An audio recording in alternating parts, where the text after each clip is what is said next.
Questão 27, vamos lá. Calcule a área S e o perímetro P do triângulo AB', abaixo, e assinale a opção correta. Então, a Marinha colocou essa questão aí, uma questão envolvendo as relações métricas no triângulo retângulo. A figura é essa. Observe que nós temos um triângulo grande, triângulo ABC. Esse triângulo grande, ele é um triângulo retângulo aqui no vértice A, tá bom? E aqui nós temos o nosso triângulo AB', que a questão mencionou, esse triângulo aqui que nós temos que calcular a sua área e o seu perímetro, tá bom? Observe que nós temos apenas um lado desse triângulo, tá bom? Que é a hipotenusa dele, pois esse triângulo ele também é um triângulo retângulo. Nos faltam os lados B', e o lado A', tá legal?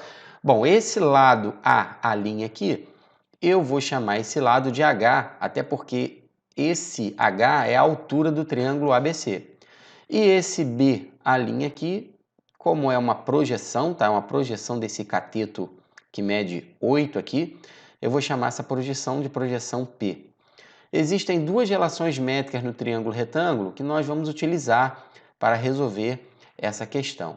A primeira é uma relação métrica que diz o seguinte, que em qualquer triângulo retângulo, um quadrado de um cateto é igual à hipotenusa desse triângulo vezes a sua projeção. Então, observe que nós temos o nosso cateto, que é 8, nós temos a hipotenusa, que é a soma de P mais 12, e a projeção desse cateto é a projeção P, como eu falei para vocês. Então, nós vamos substituir. 8 ao quadrado vai ser igual à hipotenusa é P mais 12, como eu mencionei, e a projeção é P. 8 ao quadrado é 64.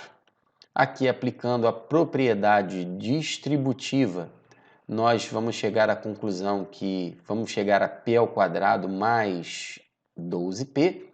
E agora, passando todos os termos para um único membro da nossa igualdade, nós ficamos com 0 igual a P ao quadrado mais 12P menos 64. Isso aqui é uma equação do segundo grau. Na incógnita P não tem jeito, tem que resolver essa equação do segundo grau aí. Você resolvendo aí pela fórmula de Bhaskara ou por soma e produto ou qualquer outro método aí que você conheça, você vai encontrar para as raízes aqui os valores de menos 16 e 4. Como P é uma medida de um triângulo, é um lado de um triângulo, nós temos que desconsiderar essa medida negativa, que essa aqui não serve. Logo, o valor de P exclusivamente é 4. Então, está aqui, o valor de P é 4, ok? Então, já encontramos o valor de P aí na nossa questão. Uma outra relação métrica no triângulo retângulo é uma relação métrica que diz o seguinte, que o quadrado da altura de um triângulo retângulo é igual ao produto das projeções dos catetos desse triângulo retângulo, tá legal? Então, aquele H lá que eu falei para vocês que seria a altura, que é a altura do nosso triângulo retângulo, tá vendo? Elevado ao quadrado, tem que ser igual ao produto das duas projeções. Só que as projeções, elas são 4 e 12. O 4 foi esse P aqui que eu já tinha encontrado no cálculo anterior. A projeção aqui é 4 e a outra projeção é 12. Portanto, nós temos o seguinte resultado. H ao quadrado, que é igual a 48, não é? Então, o H, ele é a raiz quadrada de 48. É interessante simplificar esse radical aqui, tá bom, pessoal? Eu gosto de simplificar radical da seguinte forma. O 48 eu posso escrever como 16 vezes 3. Então, eu escrevi aqui o 48 como 16 vezes 3. O 16 ele tem raiz quadrada exata, o 3 não. Portanto, chegamos à conclusão que isso é 4 raiz de 3. Já dava para simplificar, pessoal, nessa etapa aqui, tá bom? Ó, em vez de eu multiplicar 4 vezes 12 e escrever 48, já dava para extrair a raiz quadrada aqui, já escreveu o 12, né? Como 2 ao quadrado vezes 3, você já iria simplificar antes, mas também dá para fazer assim, não há problema nenhum, tá bom? Não importa o caminho que você vai seguir, o negócio é você acertar a questão. Claro, se você seguir um caminho mais curto, é bem melhor. Bom, então, nós já encontramos o valor de P, P vale 4, e nós encontramos o valor de H. Agora nós vamos calcular o que o problema pediu, o que o aprendiz marinheiro pediu. Ele quer a área S e o perímetro P desse triângulo aí. Então, esse triângulo, ele tem os seguintes lados, não é? A altura vale 4 raiz de 3, e aqui esse cateto aqui, ele vale 4. Bom, então o perímetro é dado pela soma dos lados. Ou seja, vamos somar 8 mais 4 raiz de 3. Aqui nós podemos somar 8 com 4, vamos obter 12 mais 4 raiz de 3. E claro, nós vamos apresentar a resposta na forma fatorada, colocando 4 aqui em evidência, tá bom? O 4 é o fator comum aqui nesse 12 e nesse 4 raiz de 3. Então vamos escrever 4, que multiplica 3, mais a raiz de 3. Essa aqui é a expressão do perímetro do nosso triângulo, tá bom? E depois a gente vai para a área, né? A área é a área S que ele pediu. A área, ela pode ser calculada multiplicando os catetos e dividindo por 2. Observe que os catetos são 4 e 4 raiz de 3, né? Porque um pode representar a base e o outro pode representar a altura do triângulo. Então fica 4 vezes 4 raiz de 3 dividido para 2. 4 vezes 4, 16. 16 dividido para 2, 8. Portanto, 8 raiz de 3. E com isso a gente calculou a área S e o perímetro P do nosso triângulo. Tá legal? Então tá aí, encontramos o gabarito, letra D. A área S é 8 raiz de 3 e o perímetro P é 4, que multiplica 3 mais raiz de 3. Vamos lá.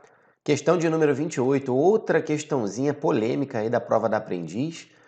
Tá bom? Assim como a questão número 22, essa questão aqui, talvez ela seja sujeita à anulação. Nós vamos resolver ela de acordo com o gráfico que a prova apresentou para os candidatos, não é?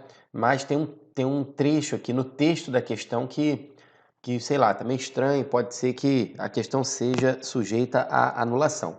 Como até o momento da gravação desse vídeo, a aprendiz não tinha liberado ainda o gabarito oficial, né? Nós estamos só com o gabarito preliminar, não tem jeito, a gente vai resolver, mas talvez a questão seja anulada, temos que esperar. Vamos ler a questão, vamos lá. Sabendo que a reta R é determinada pelos pontos de interseção da função f de x igual a x ao quadrado menos x com a sua inversa, f de menos 1 de x, como representado na figura abaixo, e seja o menor segmento de reta P' que une o ponto P, 10, 0, a esta reta com P' pertencente a R. Considere o triângulo retângulo OP', sendo O a origem do eixo cartesiano e reto em P'. Desse modo, encontre o tamanho do segmento P' e assinale a opção correta. E aí a aprendiz apresentou esse gráfico aí, essa figura aí, tá vendo? Então, de acordo com a figura que nós temos que a função f de x é essa parábola que você está vendo aqui, ó, tá? Então, f de x é igual a x ao quadrado menos x, foi isso que ele falou. E ele falou que a função inversa dessa função f de x é essa daqui, ó, f menos 1 de x, que está tracejada, né? Por que ela está tracejada? Porque essa inversa aqui, essa função que ele está chamando de função inversa da função f de x, ela não é uma função, tá bom? É importante destacar isso e exatamente esse trecho do texto que pode fazer a questão ser anulada, porque a função f de x igual a x ao quadrado menos x tem uma função inversa, só que a inversa dessa função, ela não é uma função, foge à definição de função, porque nós teremos duas imagens para um mesmo elemento do domínio. Tá legal? Toda função inversa é uma função, mas nem toda inversa de uma função é uma função. Um pouquinho complexo, né? Mas é isso aí. Agora é o seguinte, O que o problema falou, o que o problema quer é a distância desse ponto 10, 0 que você está vendo aqui, ó. Esse daqui é o ponto 10, 0. O que o problema pediu foi a distância desse ponto até essa reta R. Ou seja, esse segmento em laranja que você está vendo aqui, tá bom? Então, esse ponto 10, 0 é o ponto P, que a questão falou para gente. E esse ponto aqui é o ponto P', tá legal? Ele quer essa distância aqui. Só que o problema também falou lá no texto para considerar um triângulo retângulo, tá bom? Esse triângulo retângulo tem os vértices OP', tá bom?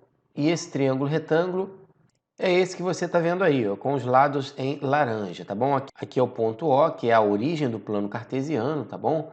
Aqui o ponto P', que é exatamente o ponto de interseção com a reta R e esse segmento P' que nós queremos descobrir aqui. Bom, o que você precisa saber para resolver essa questão, independente do texto, é que uma reta, essa reta R aqui, ela é o eixo de simetria da função f de x e a sua inversa, que é f de menos 1 de x aqui, tá bom? Então, toda função ela é simétrica em relação à sua inversa de acordo com essa reta R aqui, e a parte mais importante, é claro, é que essa reta R, ela é a bissetriz do primeiro quadrante do plano cartesiano. Isso aqui que faz a gente ser possível resolver a questão, tá bom? A bissetriz do primeiro quadrante é uma reta que é o eixo de simetria entre uma função e a sua inversa. Bom, e como é uma bissetriz, não é? Ela forma aqui um ângulo de 45 graus. Isso aqui que é de extrema importância, que permite a gente calcular a questão, tá legal? Então nós temos um triângulo retângulo isósceles, porque o nosso triângulo retângulo ele é retângulo no ponto P', no ponto O é 45 e claro, no ponto P aqui, ó, nós vamos ter outro ângulo de 45 graus, então dá para resolver a questão usando a geometria plana. Então eu retirei o triângulo retângulo lá do gráfico e botei aqui embaixo para você visualizar melhor. O que nós queremos é essa distância P' aqui, tá legal? Que eu vou chamar de x. E claro, a distância OP' aqui ó, também vai ser x, porque é um triângulo retângulo isósceles, tá bom? Os catetos são congruentes. E a hipotenusa aqui, ela mede 10 unidades. Por que ela mede 10 unidades, Luiz Antônio? Porque o ponto P', quer dizer, o ponto P, as coordenadas do ponto P são x igual a 10 e y igual a 0, tá bom, pessoal? Então, no próprio gráfico aqui, ó, a gente tem a distância de O até P, que é de 10 unidades. Bom, então agora a gente vai usar o teorema de Pitágoras e vamos resolver o nosso problema aqui, ó. A hipotenusa é 10, então o quadrado da hipotenusa é igual à soma dos quadrados dos catetos. É isso aqui que a gente vai usar. E com isso a gente vai resolver a nossa questão, tá bom? 1x² mais 1x² dá 2x². Aqui nós vamos dividir o 100 por 2, que vai dar 50. E se você simplificar esse radical aqui, ó, raiz quadrada de 50, eu gosto de simplificar dessa forma, né? Escrever 2 vezes 25, tá bom? Observe que o 2 não tem raiz quadrada exata, mas o 25 tem, portanto, o valor de x é 5 raiz de 2. E com isso, a gente consegue responder aí a questão da aprendiz, mas volto a afirmar para você que é uma questão que é sujeita à anulação sim, é estranha sim, não sei se a aprendiz vai anular essa questão, mas com certeza vão haver candidatos que vão entrar com recurso nessa questão aí.